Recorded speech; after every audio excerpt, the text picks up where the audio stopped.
So in the movie business, it's called a retake. Hello, Tom. Hello, mate. You How right? are you, mate? Yeah, I'm very well, fantastic. thank It's good to see you. I'm glad to have you here as well, mate. How's your day you. been? You all right? Yes, yeah, not bad, mate. Not bad. Still working, but so if I have to go, I might have to go. But we will see. Let's see how long I can stay for. Yeah, no worries. No worries at all. How are you No, anyway? All right? All good? yeah, yeah. I'm all good, mate. I've had a tremendous day in the day job. Absolutely shattered, but there is plenty going on, and we haven't had a live for a little while. I think it might have been about 6 or 7 days. So, in the words of Craig David, so we thought we've got a few things to talk about, haven't we? One or two things going on. Just a little bit. There's quite a few bits happening as we speak. I think time to Where start. should we start? Shall we just be different? Shall we just be Yeah, different in true yeah, unit go for it. gathering fashion? Let's talk about the headline news, as everyone's going to be really excited. But let's talk about Gabriel Magalhaes, shall we? Yeah, let's do that Just because everyone's talking about Sheshko. Let's talk about Gabriel. who? Never heard of him. No.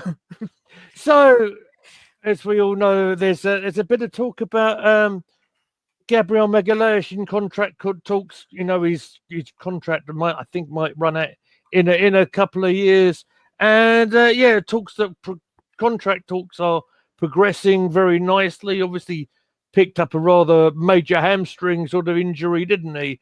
Yeah, And was really missed.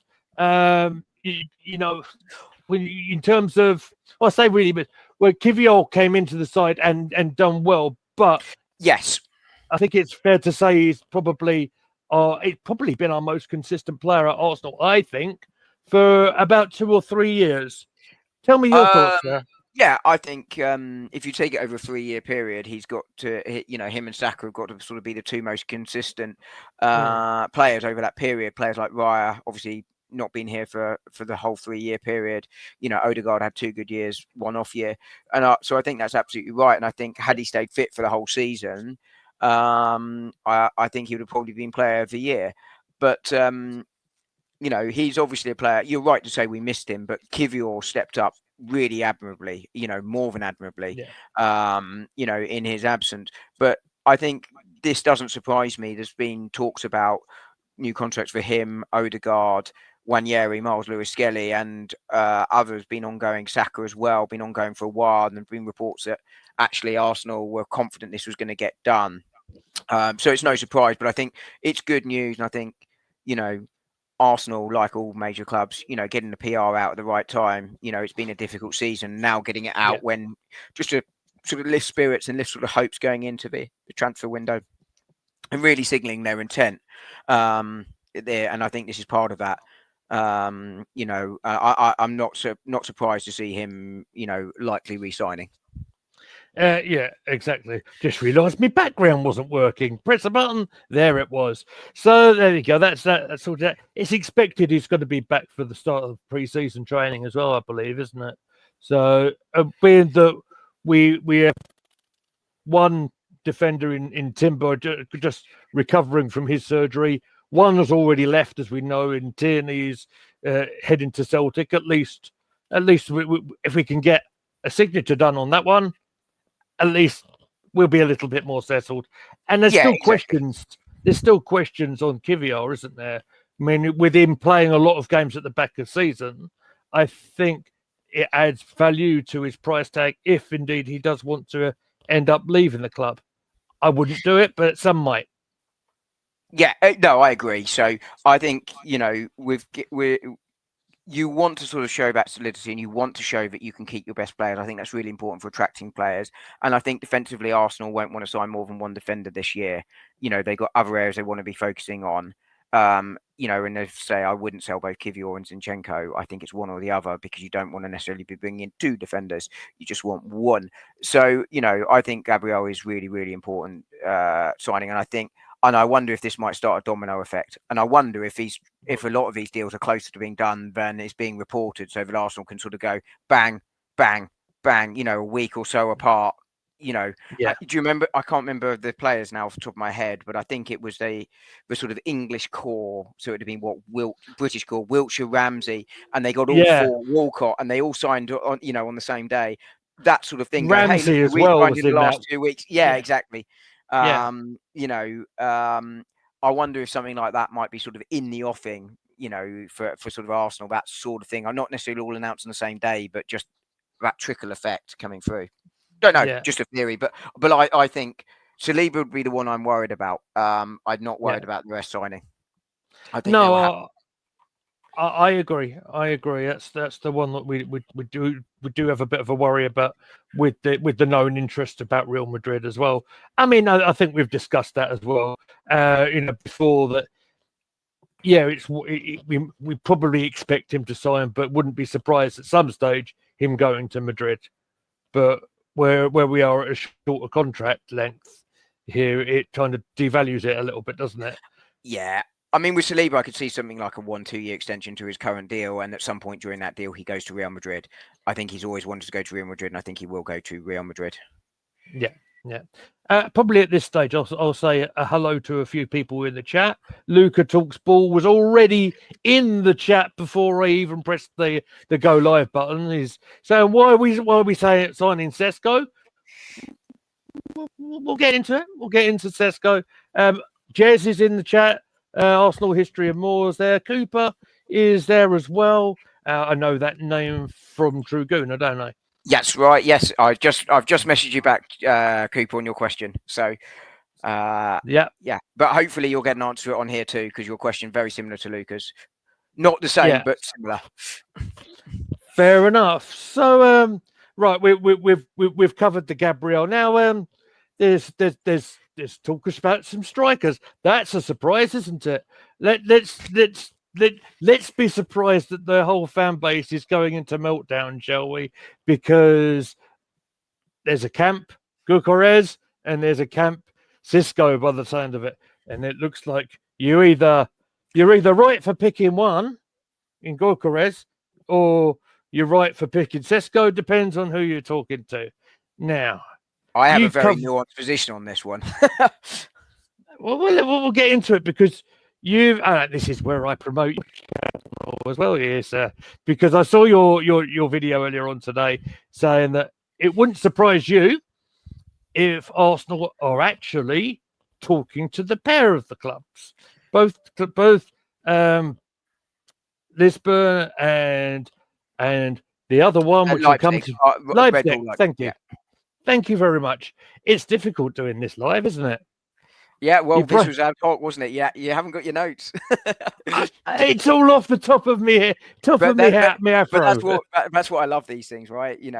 When we do it Yeah. off the top of our heads. I mean, I always do no notes, but You're known in the biz as the one take wonder, mate. But yeah, so I was going to say something blue then, but I refrained. no, I'd appreciate that. Thank you. And Noel Kane has just joined us as well. He's saying that he thinks 95 million is a waste of money for a 21-year-old kid. Okay. And the question's being asked, has Gorkarez rejected? Now, I've Shall I not cover heard. this one? Yeah, please. No. So just as you were sort of hinting at there, no, there are no reports that Gyökeres has rejected Arsenal. In fact, apparently, you've got to take these with a pinch of salt. Portuguese reporters saying that he's already agreed to deal with Arsenal. English reporters slightly less forward-leaning from what I've seen, but that he's had very, very positive talks with Arsenal, but is in discussions with a number of clubs. So no deal's been done, but he certainly hasn't rejected Arsenal by any stretch of the imagination. As you're sort of alluding to there, I think that Arsenal are talking to both. I think you always have to take transfer rumours at this sort of time with a little bit of a pinch of salt until you get really reputable people reporting them. Romano is now reporting on Seshko, and actually a couple of reliable English reporters, not quite to the level of Romano, are reporting on Gyökeres in addition to the Portuguese sort of reporters. I think my view is that Arsenal are talking to both, and I think there's a very good reason for talking to both. There is a very limited striker pool this summer. You've got players like Ekatike from Frankfurt, very raw, very untested. Liam Delap, another one, but he's gone to Chelsea. Then you've got Osherman, who is reportedly wanting a base salary, and that is a base salary of £450,000 to £500,000 a week, which is, almost double what Arsenal's top earner does. It's and that's almost as much as I earn at Tesco's. well, I can imagine, yeah, in our lifetimes, right? But that's before bonuses on goal bonuses, appearance bonuses, etc., etc. Right. So you're looking at all this stuff and going, actually, that's quite a lot of money. So that probably rules him out, which really leaves you Gyökeres or Šeško, because Isak is almost certainly not on the market. And you've got What? Liverpool. I know. He didn't fancy that train down. No. But you've got quite a few. Good evening, sir. You know who, if he's watching. He won't be. But Be serious. But you've got several sides looking for a striker. So therefore, let's say Gyökeres, for argument's sake, is your number one choice. You want to be talking to your number two choice. And, it doesn't matter whether Šeško or Gyökeres is your number one choice. Because if one falls through, you do not want to be way behind on the other one and playing catch up. You want to be in a. I think Arsenal will trigger one of these two, and I think they're hedging. For me, I go Gyökeres. I think we are in win now mode, and he's your win now striker. He's also cheaper. Right. Is a good thing for us because it means we can put money elsewhere. Although I do not think Arsenal, unlike last year, have any financial fair play issues here. But I do think Šeško has the higher ceiling, but he is much more raw at this moment in time. And it doesn't obviously guarantee you he's going to meet the ceiling. So to Niall's point, £95 million for Šeško, I think is an payment. If you were to say do a deal at Leipzig at 60 million now and 30 million in add-ons based on performance-related pay, then that starts to become more reasonable. So it'll depend on the structure of the deal. Quite often you get the top transfer fee reported. It's 93 million, but actually you find out that actually 20 million is on this and 10 million's on that, and it doesn't always add up to the full amount. So you have to be careful with these sorts of things. But I think that they're talking to both. I really do, and I think that's a smart thing to do. Yeah, I actually agree with a large part of that. Which one would you sign, Lee, out of interest? Now, I've seen more of Gyökeres than I have of Šeško, but it's and that's largely because of the bits of the Champions League that I've seen. But of course, they played City, didn't they? And he scored 3. So a lot of people have seen that game, and that's why people, I think, because of the damage he did in that game against City, it gets a lot of the Arsenal fans had their eyes on that, thinking, "Oh yes, please, I'll have a bit of that." But then, and I hadn't seen much of Šeško. That's me being completely honest with you. Then before I've gone on here tonight, it's funny because these wonderful montages of the best of magically appear on Twitter. It's incredible how it happens. It's almost like they're all pre-prepared, and you see different aspects of the player. So I've seen Šeško play a bit today. And he's 6'5". He's a tall lad. He's got plenty of technical ability from what I've seen. Now, there's two things I think we should talk about. That Šeško plays in Germany in the Bundesliga, right, which is widely considered to be a very physical, tough sort of league. And of course, Gyökeres plays in Portugal, which, in all due respect, might not have the competitiveness all the way down that league. Let's also talk about his goal figures. Scored a lot of penalty kicks, hasn't he? 19 this season. That's great if you've got a specialist spot kick taker. You never know when you're going to need a penalty until that crucial moment, and then it goes wrong. Yeah, and you still got to score. Just look at the cup final. Just look at the cup final. With 99th minute. Exactly. And then something can go terribly wrong. But it's a case of, I don't know. Again, the ready-made thing, I kind of understand what we're saying. But then wouldn't it be just nice just to see what happens? And then if one comes through the door, let's give them a chance to kick a ball before we start prejudging, I think is the word I want to look at. you understand what I mean? Yeah, exactly. So, I think you're exactly right there. There's a nuance to the ready-made. I think what I mean by that is he's in his peak. So in theory, he should now be at his best for the next 3-4 years, which coincides with Arsenal being ready to sort of win. But there are no guarantees that you will transition to a new club, even if you're moving within the country. And Yeah, you speak about the Portuguese league being weak, and I think that's absolutely right. I might have mentioned it just now in my answer, but yeah, and the penalties are there, but he still scored 30 goals that weren't yeah. penalties, including 6 in the Champions League. So I think it shows that he can do it. And I also think, I know this sounds daft, but I wanted him when he was at Coventry and he went to Sporting. I thought for Right. the price tag, he was worth the punt because I was like, Coventry aren't that great. And he's scoring goals in the Championship, And while not every striker that scores in the Championship goes on to score in the Premier League, I just felt that physically he was he looked like he could sort of transition across really, really well. I just thought, yeah, this is a guy that will score goals, and I think he's gone and proved it at Sporting, but it doesn't mean he will in England. But I really think he will. But I think Šeško will too, but probably to a slightly lesser extent to start with. Because I think he's that little bit more raw. And I also think the difference between the two is and this is partly why I also prefer Gyökeres. I think he is a tactical fit, but I think he's a slightly less of a tactical fit than Šeško.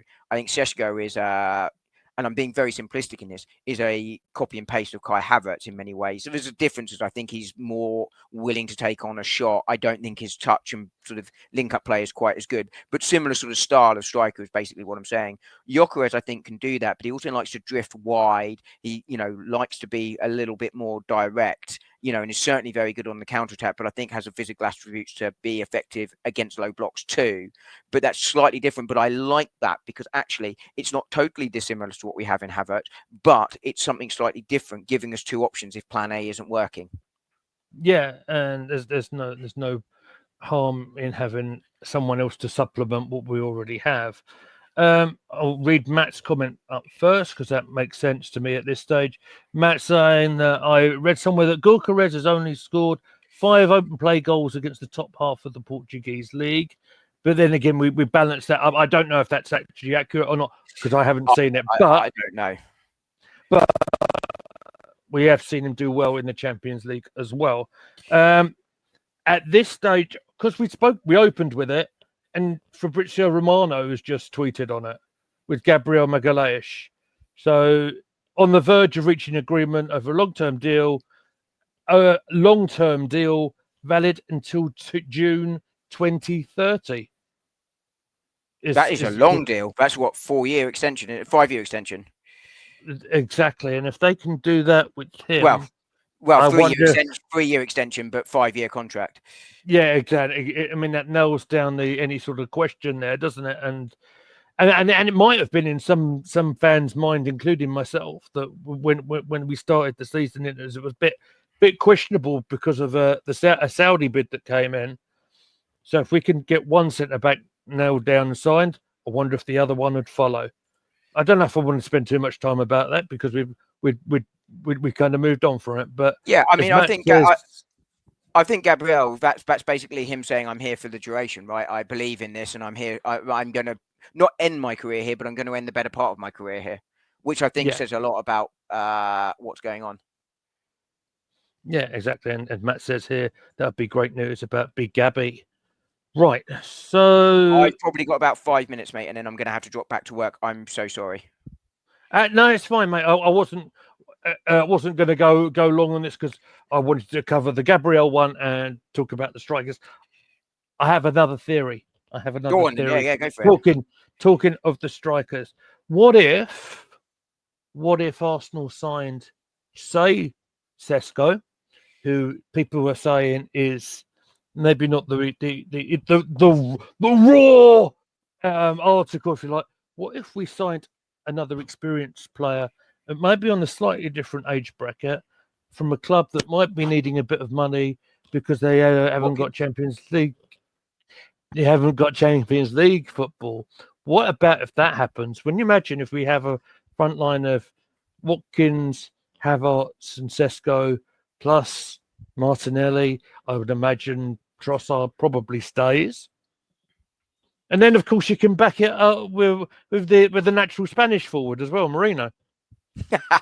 I mean, I think Marino will move back to midfield, right? Yeah, of course, You of know, course. and I think he's slightly disrespectful in that midfield role, but you know, he's going to be a squad player. I said when he signed, he will be the 8 this year, and he'll be the squad player going forward.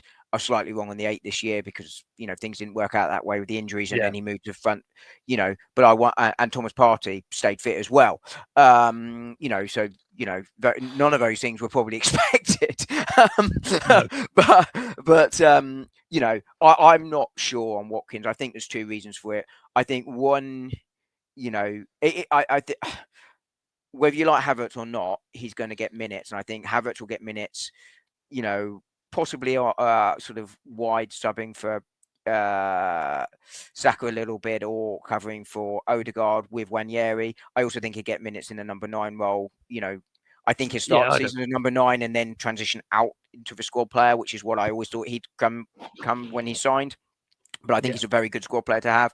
But I don't think you have as your number 9.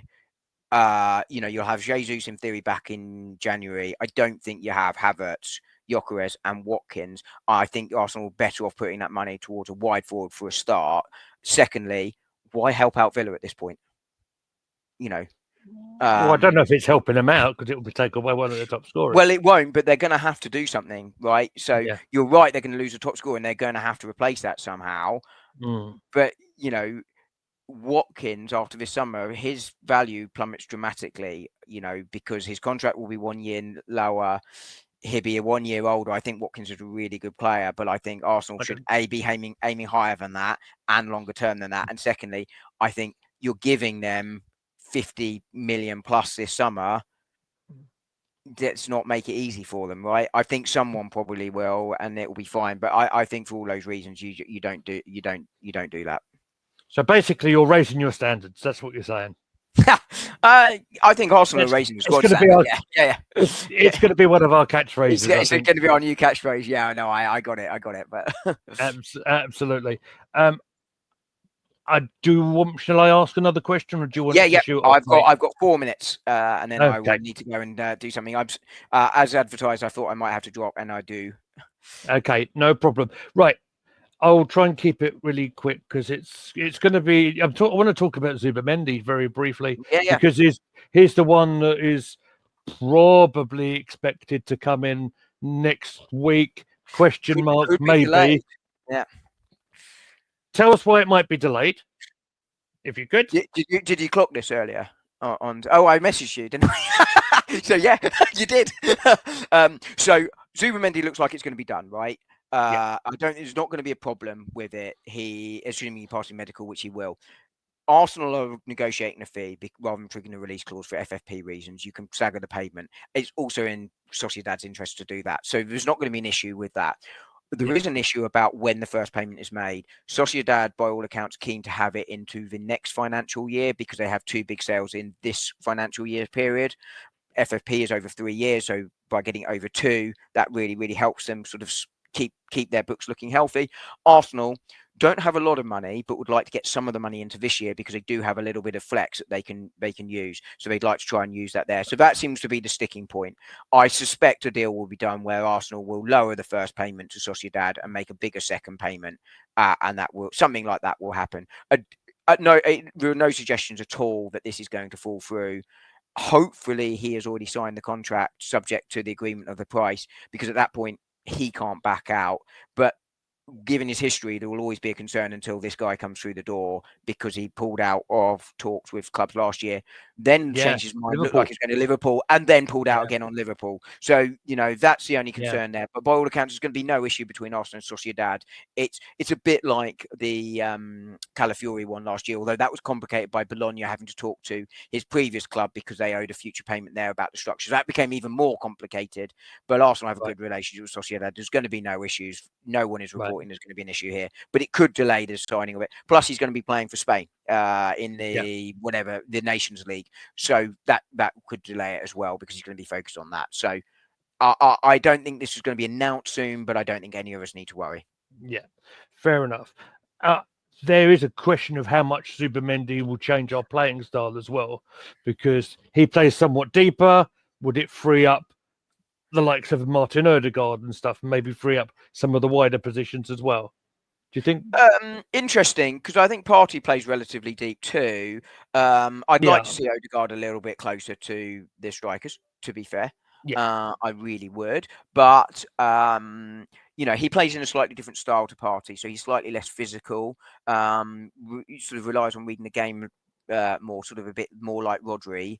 But his passing is less sloppy, and it's certainly that. Do you remember when Partey first came through, that passing through the lines was so dangerous, and he provides that. So I think this is Arsenal sort of going back to what they thought they had in Partey, although slightly less physical version, but with a slightly different plus side in terms of reading the game and stuff. But I think him and Partey as options at 6 are very, very strong for us from an Arsenal perspective.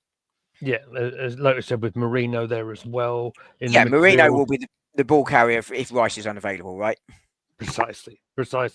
And I think that's possibly a very strong area for us.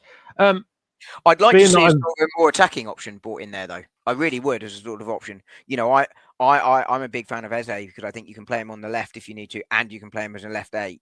And I'm really, I think for when really we're struggling to break down the lad. World Club and we need a goal late on, he's something that adds a little bit different. I'd like to see that sort of profile come in, but I don't think it will. And I can't think, it might have been Charles Watts talking on this. He was sort of asking about this, and he was being told that Eze looked unlikely because Arsenal didn't want to block the pathway for players like Wanyeri and Dalman coming through.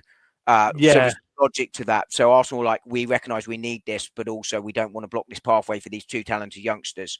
So, I can sort of see the logic there, which suggests it's not going to happen, but I'd still like it to. But if you could be a 30-year-old that does that job, then, maybe you can sort of do both, but I don't know who that 30-year-old is. Mostly because I haven't checked. Is it me? Yeah. I think we might be the wrong side of 30. you might be right there. You might be right there.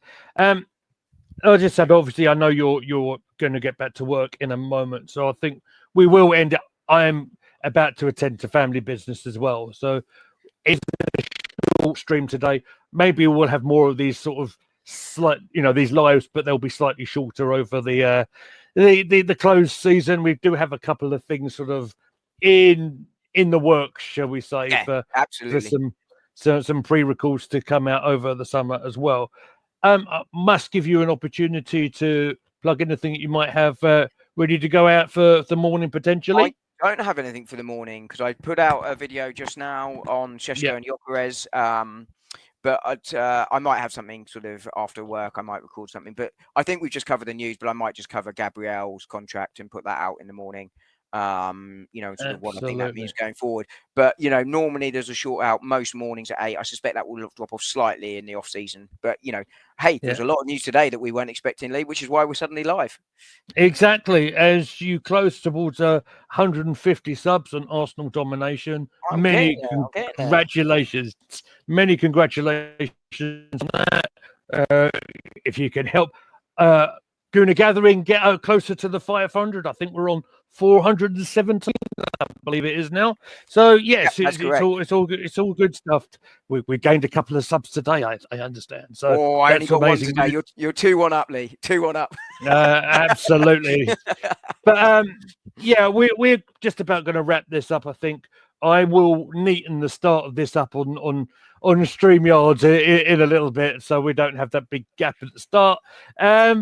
Thank you guys for coming in and watching us a little bit impromptu. If you like what we do in Gooner Gathering and what we do on Arsenal Domination, please like, share, and subscribe to the channels. And we'll let you know when we are going to be live next. Of course, you can find our social media pages right there. You can find us at Gooner Gathering. In fact, I've pressed the button. I am a professional, really. But you get the idea. At Gooner Gathering, at Ghoulie Meads, and of course at AFC Domination. There we are. That's the right button. I think we're going to get out of here, Dom. Thank you very much for joining us, mate. And we'll see you all next time. Cheers. Lee. Thanks very much.